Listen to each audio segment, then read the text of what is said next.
Lately, all her coworkers are getting pregnant, it seems like. She's very upset. Why can't I get pregnant? I just don't know how to support her, emotionally going through all this. In those moments, what I've learned to do is to shut my mouth and listen and not try to solve a thing.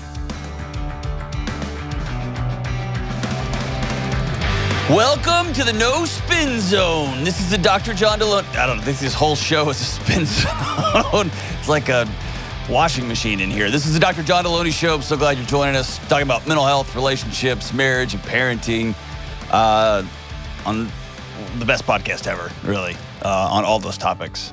And architecture. We don't talk about architecture at all. I just thought I'd throw that in there. It sounds good. Art Vandalay, import-export. Be great. Hey, we're glad that you're with us. If you want to be on the show, give us a buzz at 1-844-693-3291. It's 1-844-693-3291. Or go to johndelony.com/ask. And I just have to say, dude, I'm looking in the booth right now. Jenna is straight up rocking overalls, just Boys to Men style. Looks fantastic. Ben just got off the plane from Hawaii, looking fantastic. And Kelly is rocking her Texas gas station shirt. Go Buc-ee's. We love Buc-ee's, and we all love some beaver nuggets. Yes. I had some actually, because my husband went for the first time. And he was like, have you ever heard of Buc-ee's? I was like, really? Seriously? And so he was like, I got these things called beaver nuggets. He was so excited. It's like diabetes in a bag, but they're totally. So good. Yeah. They're so good.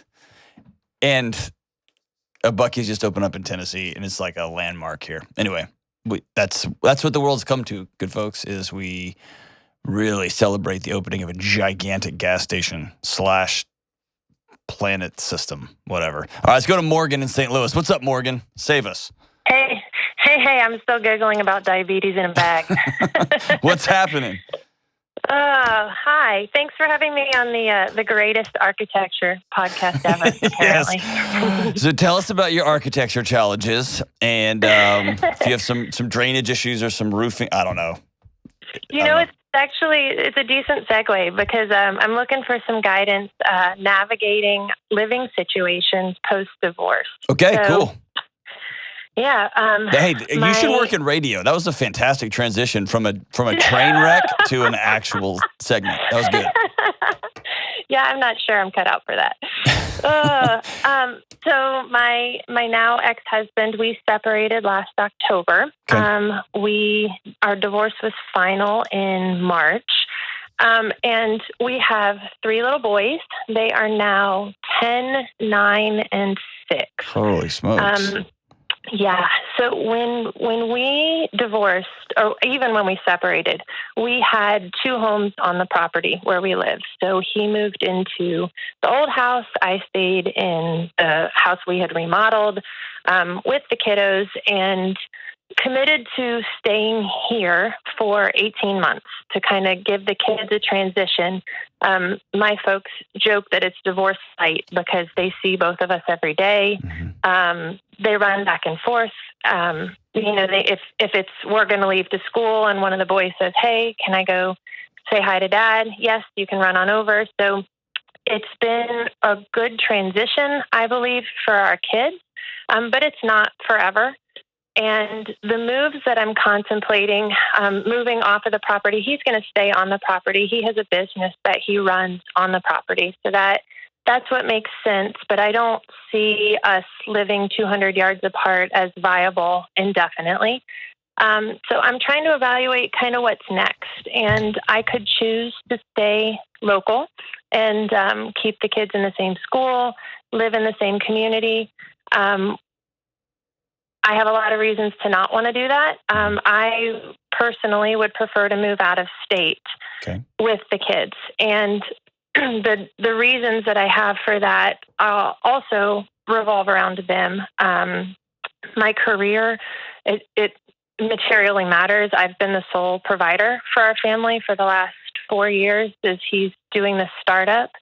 And with really the dynamic that probably destroyed our marriage and kind of persists is that he views himself as peripheral to the family. He's focused on providing. He works all the time. And I just came back from vacation with the kids. But we've vacationed alone for the last, like the children and I, for the last 7 or 8 years. But he's been working around the clock, but not earning anything. He's just been busy. Correct. Okay. And I have a lot of compassion for that. I don't think he's trying to, I don't think there's some bad motivation. I think he's fear driven. He's terrified to fail. And so he just keeps pouring and pouring and pouring himself into his job. And it's agriculture. So it's super demanding around the clock. It is hard to get away. But when we were navigating our divorce, that was the one thing that I told him was, look, like we moved to this area. We've lived here 4 years. We moved here to be close to your family. We lived in Texas for 11 years because that was important for his family and his career. We moved here to be close to his family and for his career. And I don't want to be here until the kids are all graduated from high school. I'd like to move to be closer to my family and a support network for me. And he agreed. He said yes. Like, so that's in the decree? Okay. It is written in the decree that I have the right to move out of state with our kiddos and that he intends to follow. Okay. Which he's not intending to anymore, is he? Exactly. And he's not. Oh, hold on. Let me guess. And said, and now you're the bad guy? Well, that's obviously like that will be the outcome. Kind of no matter what happens. Correct. I'll be the bad guy. Yes. He has not said like I can't leave. He hasn't pushed back on that and said how dare you. He said, well, hey, you can go, but I probably can't follow right away. Or what is our custody agreement going to look like if I can't move? And so I guess my question is, do my kids need their dad in their lives to, like, should I stay and keep pulling my hair out, juggling, doing this dance? Or is that just facilitating him being an absentee parent, more or less, and not being a partner in raising them? And do I need to just say this is what he agreed to and move on and allow him to fail by not following? Like, what's best for my kids? Oh, man, this is hard.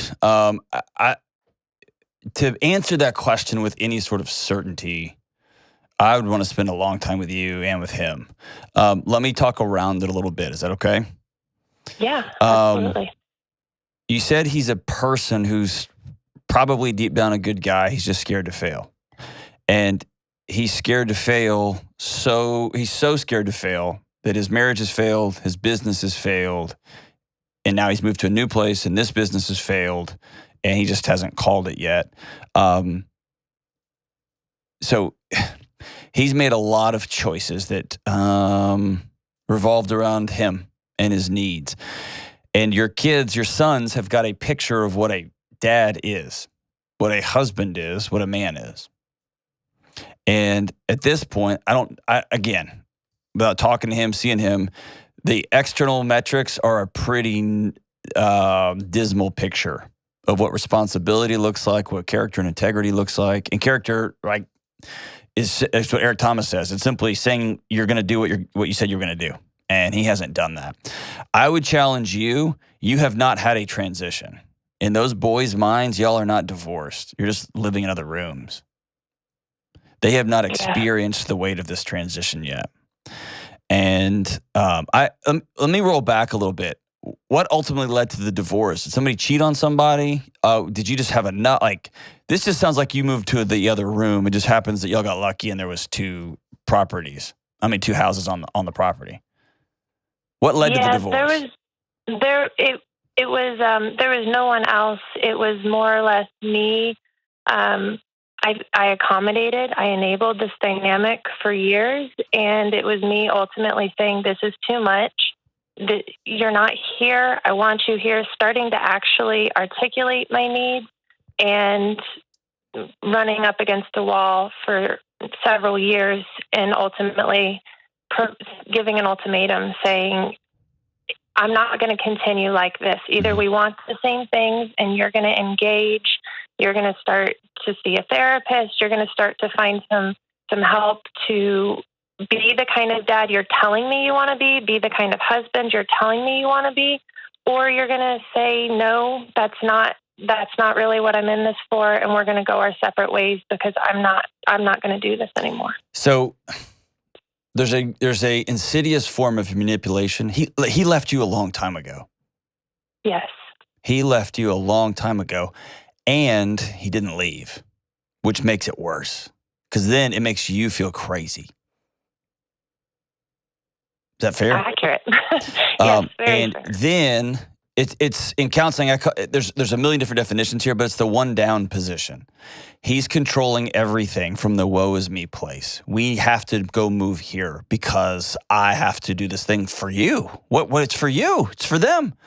And then you are left looking at the electric bill saying, somebody has to pay this. And I can't go on vacations with y'all because I'm doing this for y'all. Y'all just go without me and it's fine, right? And so it's this one down move. And it's a control mechanism. It's a cowardly control mechanism. It's pulling the boat from under the water instead of having the courage to sit up and say, I want to drive this way, right? And then you're forced, everyone in the boat knows you're pulling it under the water and they don't want to go this direction, but they have to cut the rope, and then you're waving in the water going, what happened? What happened? You know what I mean? So this, I agree to everything in the divorce decree, and then I'm going to leave. Well, fine, cool. We're going to do what we said we're going to do, and I'm going to move out of state to where I can get some support that I haven't had in 5 years, 10 years, 15 years. Oh, well, I can't. It's the same manipulation move. It's the same one down move. Well, you just go ahead without me, and whenever I can get done doing all this work for you and the kids, and then I'll see if I can squeeze in some. You see what I'm saying? It's a move. Mm-hmm. It's a move. When you ask the question, do their boys need their dad? The answer is unequivocally yes. And do the boys need a model of a man who leaves his wife high and dry, abandons them and her to the tune of some job? Pick lawyer, farmer, architect, whatever. Is that a good representation? No.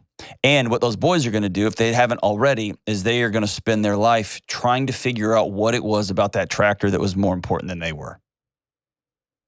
And they're going to do things like you just mentioned. We need to go say hi to dad. He likes it when because they're trying to solve that relationship problem. And you're going to take him out of state, and you're going to get some peace in your life for the first time. And he's going to begin to say things like, well, your mom took you away from me. And just be prepared. The moment this divorce happened, you're now playing a 20-year game. You are planting seeds for the relationship with your 30 and 29 and 26-year-old son, not your 14 and 13-year-old sons, okay? Because they're going to hate you. They're going to be pissed. Let me rephrase that. They're not going to hate you. They're going to love you deeply. They're going to say the words, I hate you. They're going to be frustrated. They're going to be, what about, right? That's part of this transition. And you're going to have to, go ahead. I can hear him saying, like in my mind, because it's a refrain of things I've heard for the last decade. Well, I really want to. I really wish I could, but I have to work. But it's, X, Y, Z, insert excuse here. That's right. And I know that that's how the move's going to go is, well, I really wish I could be there for such and such kiddos, but your mom moved you to, wherever, and it's just too hard for me to get there. And it's there's going to be the victim card. Yeah, that's right. And the kids are going to be mad at me. And ultimately, I hope they don't land there indefinitely. I hope they mature through that, and it gives them perspective to see the dynamic for what it is. But that's why I need to be confident in whatever decision I make to kind of navigate those waters for myself. So let me reframe two things. Number one, you've heard me say this all the time. We're never going to talk negative. We're never going to piss on some kid's dad or mom, right? So we're not going to never talk negatively about that. And I think that's a fair conversation to have with him. It is fair to say, I thought your dad was going to come and move to the same city or the same town, and for now he's choosing to stay here. That's not a mean statement. That's not a dishonest statement. That's a very fair, honest statement. Okay? And it would also be fair for him to tell them, me and mom agreed that we were going to leave, and she's choosing to leave sooner, or she's choosing to leave now, and I'm choosing to stay. But the truth is he's choosing to stay in not in violation, but counter to the agreement y'all made, right? And he's a grown man. He's allowed to do that. The second thing I want to reframe is this. You've already made the decision. You divorced him. He left you. You divorced him. The longer you hang on and pretend you haven't made that decision, the more chaos and tension and anxiety those kids are going to absorb. It sounds like you haven't come to terms with you divorced him.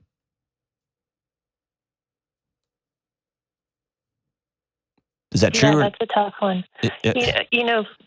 I think what I haven't come to terms with is, to your point, what the divorce really means for my kids. For me personally, I feel a million times more at peace. I feel like our home is more peaceful. I feel like life, I personally feel very comfortable in terms with where I'm at. But what that means for my children is, you're playing both sides of the fence. Because if something happens, he's going to come over and help. He's right there. But I don't want him here. Like, you sound like you are ready to jump. Are you ready to go? I know the questions about the boys are all well and good, but they can't be used as a proxy for your fear too. Are you scared to go?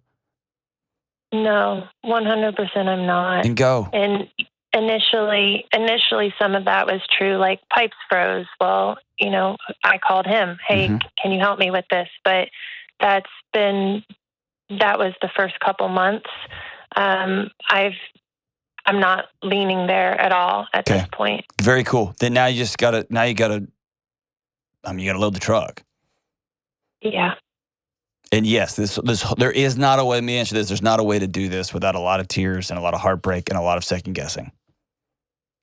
And just because something hurts and feels very painful doesn't mean it's not the right decision. Agreed.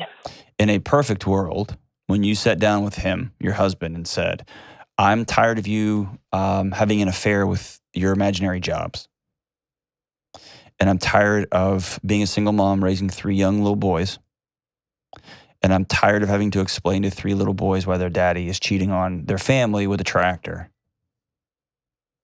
And I need these things from you. And he looked at you and said, I hear you and I'm all in. And so you let your needs be heard. And he said, I prefer to divorce you.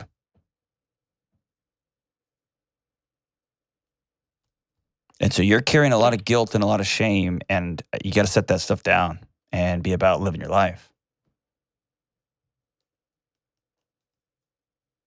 Is that fair? Yep. Yeah, very. Okay. Very.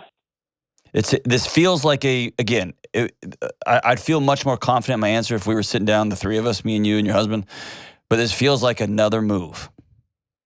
And it's a power move. It's just not a loud, beat your chest power move. It's an all shucks, woe is me power move. But it's still a move. The divorce has happened. The divorce is final. You can't be roommates on the same place. Or at some point, he brings home somebody else. Or at some point, you meet somebody else. And you know what I mean? Like, you can't live like this. It just becomes a strange, weird arrangement. And you need community and you need support. And if you don't have this here in this little town, then you need to go back to your original plan and make your plan happen.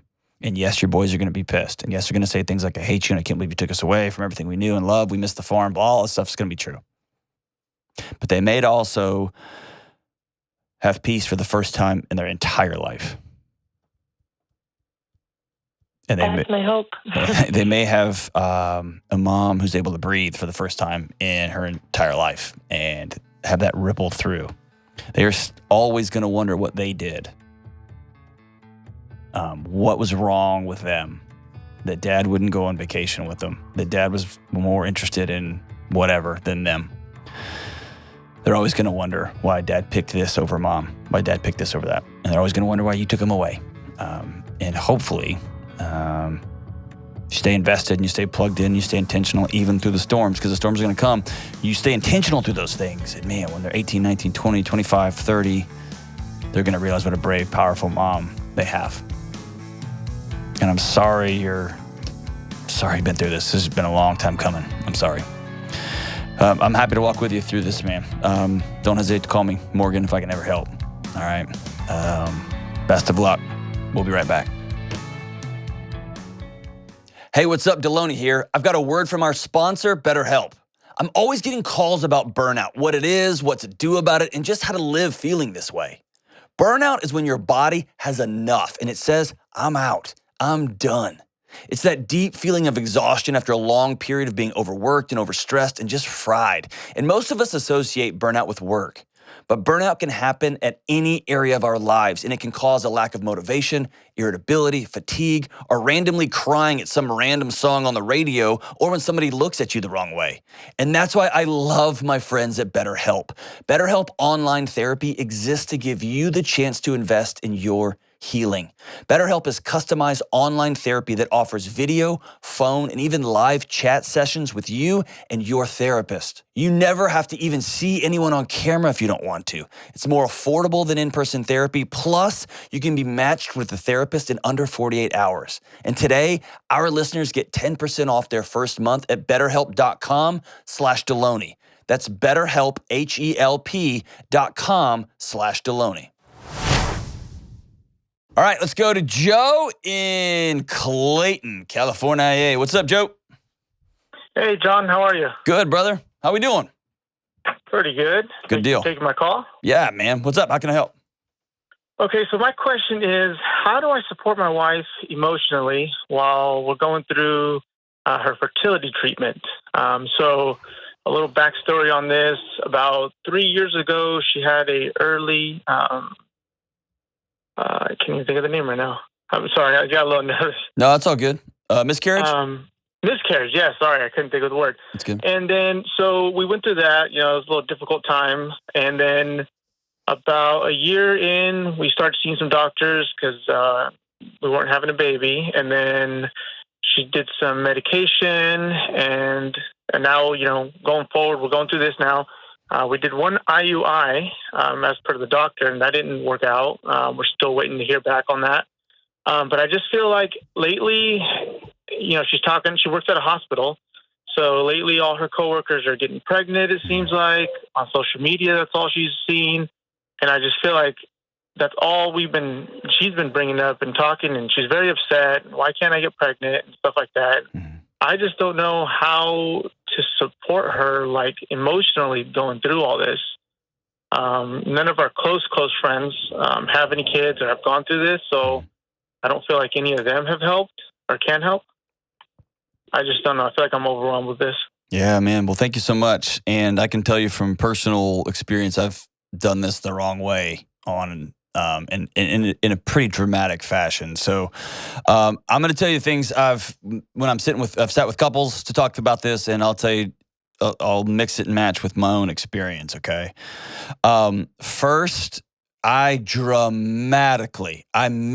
failed. I did not understand the scope of devastation that a miscarriage brought to my wife. I let her down. Okay.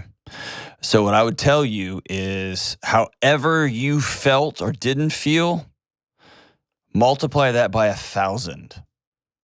The women I've met with over the last decade who've experienced miscarriages have said things like, I feel like my body is killing babies. I feel like my body doesn't work properly. I feel like I'm failing as a woman. Like some really deep, powerful, hard things that are core to identity, right? Really tough stuff. And as a husband, I was like, I mean, it's just Mother Nature, or it's just this, or it's just that. Completely missed it. Okay. Right. So in those moments, what I've learned to do is to shut my mouth and listen and not try to solve a thing, but to just be with. Okay. Okay. The second thing is I recommend to every single couple going through some sort of infertility, having that conversation, the discussions, hey, this isn't happening as fast as we thought, to go spend some time together, having the conversation about how far are we going to go down this road. And what I mean by that is there is always a doctor or a treatment facility that will sell you any number of different ideas or tricks or opportunities to the tune of hundreds of thousands of dollars. Right. So for me and my wife, when we started, we said we will not go past line X, Y, and Z. And for us, it was, we're not going to do infertility stuff. We're not going to go through all, we'll do, basic vitamins. We'll do some coach, whatever. And it ended up working out for us. But we're not going to go through all these other things. Okay. So, but we drew a line in the sand, and then we had to grieve the crap out of that line. Okay. And this is where a lot of husbands don't get it, that for us, again, I'm painting a broad general brush here, right? This is not everybody. This is just a big generalized picture. I started thinking about kids like after I was married for a while. Like, that'd be cool to have like a little dude like me running around. Right? I had a totally different picture.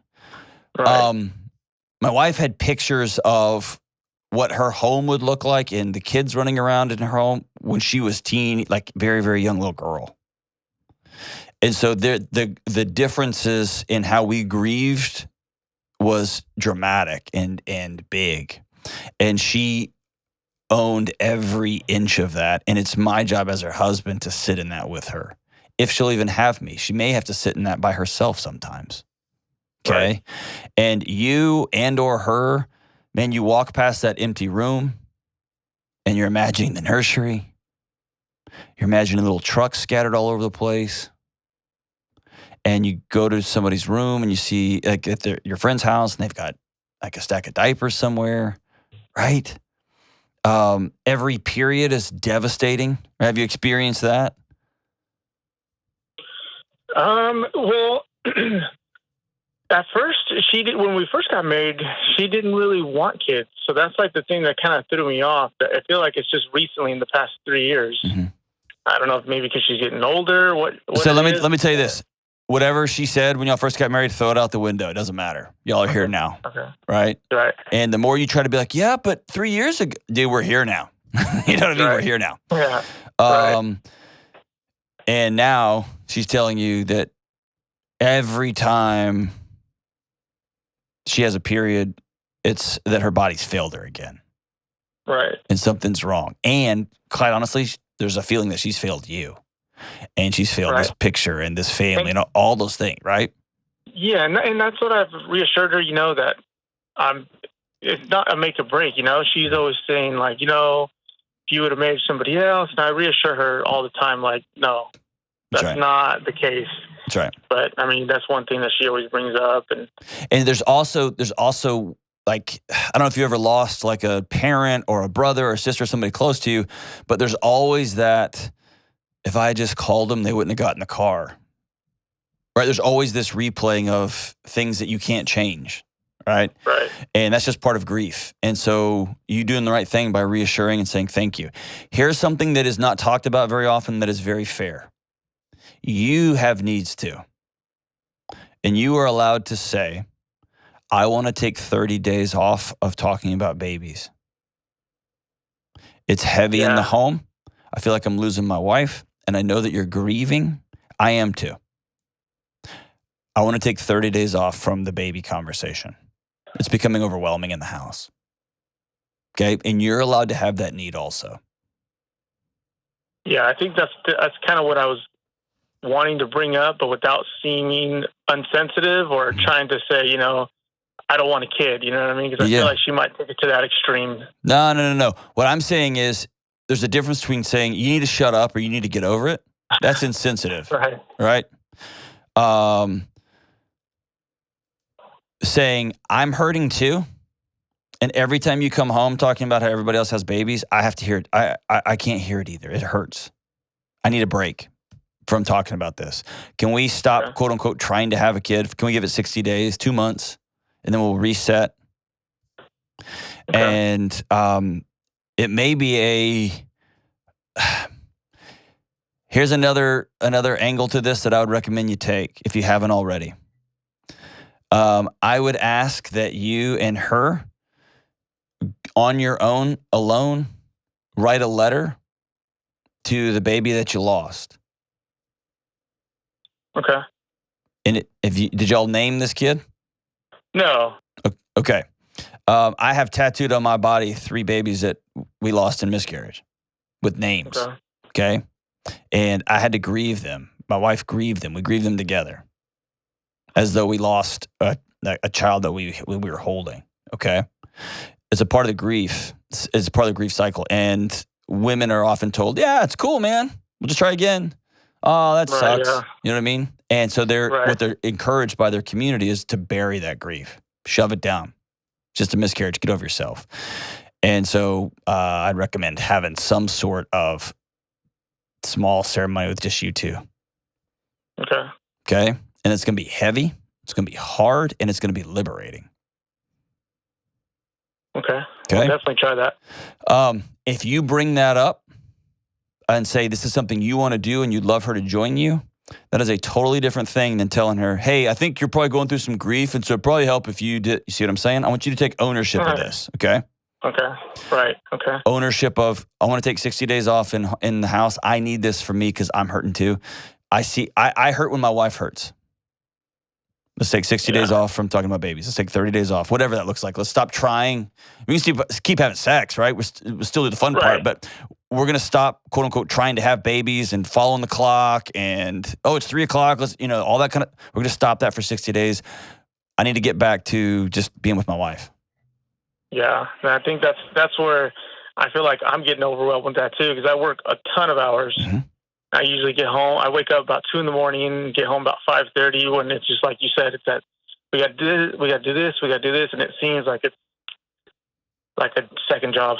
Yeah. And yes, and at first you're like, you can't tell your buddies that because it's like, when? You mean every day at 5 o'clock you have to have sex? Ooh, boo. Yeah. But it comes with a lot of pressure and a lot of expectation, a lot of you get taken out of it, right? You become a vessel for this other picture, right? Right. And it's not something about, it's not connection. It's not something about, people aren't even having fun anymore. It's about a very clinical, and it's just, everybody needs to pause, Control, Alt, Delete, let's reset, right? Right, okay, yeah.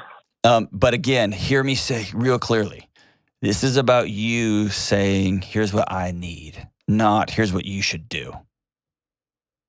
Okay. It may even help if you write down, here's what I need and why. Because I'm hurting. I'm scared. I'm sad. And by the way, it's not, if she's saying you should have just married somebody else, if you're sad that she's not pregnant, that y'all haven't had a kid yet, it's okay to say that out loud. Hiding from her or keeping that secret from her is not helping your marriage. Right, yeah. Okay? And so be honest with her. When you have that small little ceremony for that baby, that she's still grieving, even though she thinks she's not, she's still grieving that thing, or that little boy or girl, whatever you guys decide, in that letter, say, I'm going to miss you. I'm going to miss you. I had when she told me we were pregnant, I remember the day she told me. I remember how she told me. I got kind of scared and I got freaked out and I looked at our bank account and I also got pretty excited. Take some kid, the Dodgers game or whatever, and watch the Dodgers get beat by the Astros because the Astros are superior. And especially when they got trash cans on the side, right? All those things, right? All those things. Yeah. And hey, can I just tell you, I'm sorry. Thank you. I've been there, and I'm sorry. I'm sorry that your marriage is a mess. I'm sorry that your wife is hurting. I'm sorry about miscarriage. Sorry about there's just not a path forward right now because we thought we were going to be here and now we're not and we don't know what's next. I'm sorry about all that because I've been there, dude. Yeah, it's definitely something that I didn't think it was going to be this difficult. Mm-hmm. When you think about babies, you think it's how it's done and it's easy, and I did not think it was going to be this difficult. So that's definitely a little. And you, dude, your wife will see every 16-year-old that accidentally got pregnant and be like, "Are you freaking kidding me?" You know what I mean? Yeah, trust me. She'll point out every accidental pregnancy. She'll point out every, moron at work that's just getting so and so got knocked up and so, right? It's a reminder to her that she has failed, and the path through that. She hasn't failed anything, but the path through that is grief. Okay. Right? It's grief. We had a picture of what things were going to be, and that picture's not happening yet. It might. And we need to come up with a very, very strong, thick black line as a finish line for how far we're going to go before we start having conversations. I like that point. Otherwise, you're going to find yourself $200,000 in debt with 40 fertilized embryos, and you don't know what to do next. Right. So make a plan and spend some time grieving with her. These are your needs, not hers. And do not try to fix her, man. Just be with her. This is a hard, hard season. Hey, and if you do get pregnant in the next 2 months, 3 months, 6 months, 9 months, please let me know. And we will celebrate you, man. I'll be high-fiving you. And if you don't get pregnant, I'll celebrate you too. We'll be right back. It seems like everybody's talking about how crazy the housing market is right now and how powerless homebuyers feel. Mix that with the stress of moving and life change and job change, and you've got a tornado of anxiety fueling one of the biggest purchases you'll ever make. This is not a good idea. So if you're a new home buyer right now, my advice to you is to focus on what you can control, like the people you choose to help you in the home buying process. You need folks like my friends at Churchill Mortgage. Churchill is a Ramsey trusted provider that's been helping people with their home mortgages for decades. And their Home Buyer Edge program will help you skip a bunch of the stress. Here's how it works. Apply to become a Churchill certified home buyer and cap your interest rate for 90 days. Then you'll get a $5,000 seller guarantee to help your offer stand out. So go ahead, take a deep breath because Churchill has your back. Check them out at churchillmortgage.com/Delony and get the Home Buyer Edge today. This is a paid advertisement. NMLS ID 1591. NMLSconsumeraccess.org. Equal housing lender. 1749 Mallory Lane, Suite 100. Brentwood, Tennessee 37027. Programs are for select loan types only and are not available in all states or locations. All right, we are back. Let's take one more. Let's go to Lori in Eau Claire, Wisconsin. What's up, Lori? Hey, Dr. John. I feel like we're old friends. I've never missed a show. And this week I listened to your 300th episode, so congratulations on that. Hey, thank you for that. I appreciate that. I am first in line to think we were not going to make it that far. Having fun. Thank you for riding in our gang, man. I'm really grateful. Yeah. So what's up? So today I just have a question about guilt. So last September, my uncle died unexpectedly, and I was appointed the executor of the estate. He lived in New Orleans. I live in Wisconsin, and my brother at the time lived in Alaska. And I was starting a new job at the end of September, and time wasn't really something we had much of. So my brother flew from Alaska to St. Louis, and I flew to St. Louis to his brother-in-law's house. And then we drove to New Orleans, where I rented a U-Haul just to take back, a few things from my uncle's house. So when we got there, we just tore through the place like a tornado. And what we were basically looking for were, important documents. The deed to the house, were there any tax forms, his wallet, his checkbook, bills, any financial documents. And I just feel very guilty that we went into this man's house, just went through everything. Obviously we couldn't keep much. And I just feel really bad that we seem to just throw this man's life away. And this was right after Hurricane Ida had came through. So FEMA was still picking up all these, garbage at the end of the curb. But basically, we ended up throwing out most of this man's possessions. We did work with the local church agency where we donated a bunch of stuff. But, he was a police officer most of his life, and he had certificates and awards and plaques and badges. And, we couldn't keep all that. And we threw it all away. So fast forward to this year where I am now, and my dad is on hospice. He's probably not going to see September. And I'm going to be in the same boat. Obviously, my brother and I will have more time. He does live back home now. But this is the home that I grew up in as a child. And how do I just go through that home and just get rid of everything? Yeah. Number one, I'm so sorry. Thank you.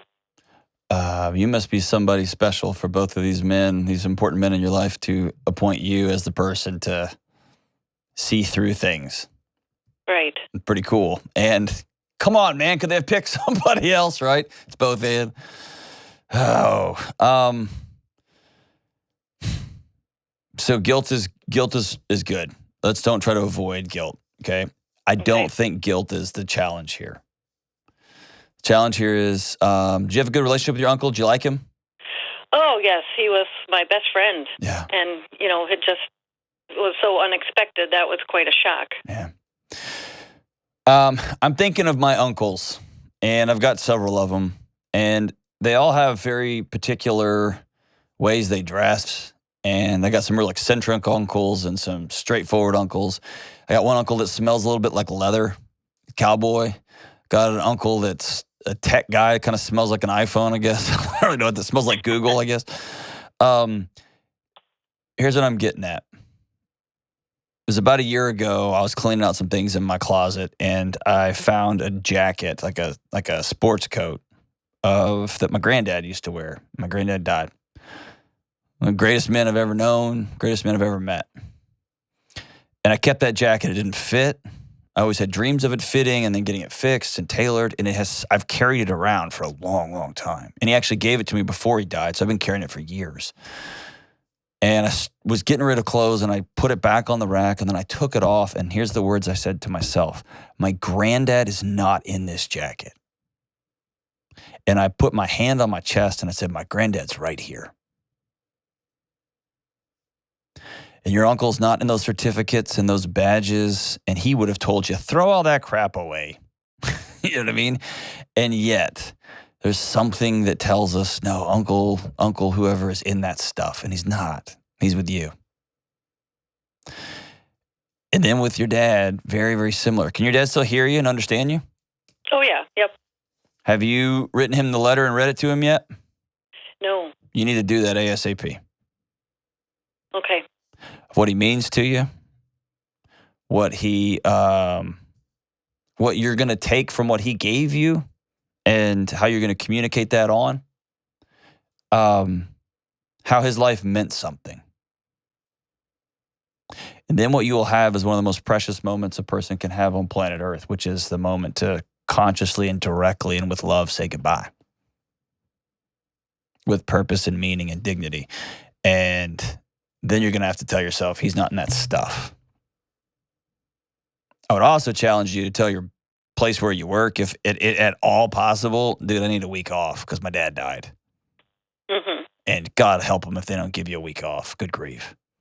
Or 2 weeks, for crying out loud. Right. I've known people that turn objects into people. And that's a life of misery. Okay? Yep. And all the things I'm saying are not easy. None of this is easy. Are there a couple of sentimental things about that you remember from your dad? Oh, yeah. He was into model trains. So, he's got all this model train sets and stuff. And my brother nor I are interested in that. Right. Don't throw those out. There's some wackadoos who want to buy some trains, man. You want to sell those. They'll pay for your retirement. But yes. But maybe grab one that you love, that you remember. Yeah. I had a ceramic. I don't know why. I had a ceramic. My wife, my grandmother collected ceramic birds. And every time I walked in the house, she reminded me, you're not allowed to touch those. This is going to shock you, Lori, but I was a bit destructive as a child. I was just chaotic and like a ball of energy. Luckily, I've grown up and I've become very still and on time. And Right, whatever. And when she died, right before she died, she said, like, anything you want from here. And I was like, I need that ceramic blue jay and the ceramic cardinal. And that's what I got. I got those two things. And she's not in those things. She's in my heart. She's in my raising of my kids. But I keep those two things. And whenever I see a cardinal out, when I'm hunting out in the woods or something, I see a cardinal and I just smile. Right? And so when my dad passes away, there's 2 or 3 things. I've already told my brother and sister. I get these 3 things. And anything else, then whatever, just give it away. But there's a couple of things that mean a lot to me that just remind me of my old man. Right? He's not in them, but they remind me. So maybe think of a couple of things and say, these are going to be mine. A pocket knife and a badge and a train. Right? Something like that. Mm-hmm. And then everything else, man, he's just not in that stuff. That's true, yes. But I sure think this is way more related to the loss, the sudden loss, and the pending loss than it is about the guilt over the homes. I think guilt is probably misplaced grief. Yeah, I think you're right now that you've explained it that way. Your life will be really rich if you write that letter and read it to him. Yeah, you're absolutely right. I need to get working on that. Today? Today, yes. Lori. Okay. After he passes. Yep. You don't have to, but I welcome. If you want to send me a draft of the letter, I'll read it over the air so people can know how great your dad was. That would be wonderful. Cool. To honor him like that. And you could tell him, there's this podcast that like 13 people listen to, Dad. We're gonna blow you up on it. It'll be fantastic. We're gonna be famous. Dad, you're gonna be famous. And he's gonna say, I heard that podcast. I probably don't want to be on that one. Can you get me on Joe Rogan's podcast? It's way bigger. That'd be fantastic. Hey, can I tell you this? Sure. Man, I can't tell you, as the dad of a 6-year-old little girl, I hope my baby girl loves me in my final days as much as you love your old man. She will. He's a lucky... I'm kind of a mess. But your dad, man, God almighty, what a lucky, lucky man. What a lucky man to have Lori as his eldest, as his daughter. Incredible. Thank you so much for calling. Let us know how that reading him that letter goes. And if you, any way possible, read it in person. It's worth the plane ticket. Even if you don't have the money, it's worth the plane ticket. Go down there and make sure you see him in person. And then think of a couple things and then get on out of there. He's not in those things. And everybody listening, people aren't in stuff. Your worth is not in the certificates. Your worth is not in the trophies. Your worth is not in little plaques. Your worth is in the lives you changed. Your worth is in the hearts you filled up. Your worth is in your spiritual life, and your worth is innate. You have worth. We'll be right back. Hey, Delony here. One of the things I love about my job is answering the tough questions people have when they call into the show. Your stories are incredible, and each person's situation is unique. And for years, people from all over the world have been asking if I do private counseling or private coaching sessions for them or for their spouse. And as much as I'd love to, I can't realistically do one-on-one coaching sessions with every single person. It's just not possible. But that's exactly why I wrote my new book, Own Your Past, Change Your Future.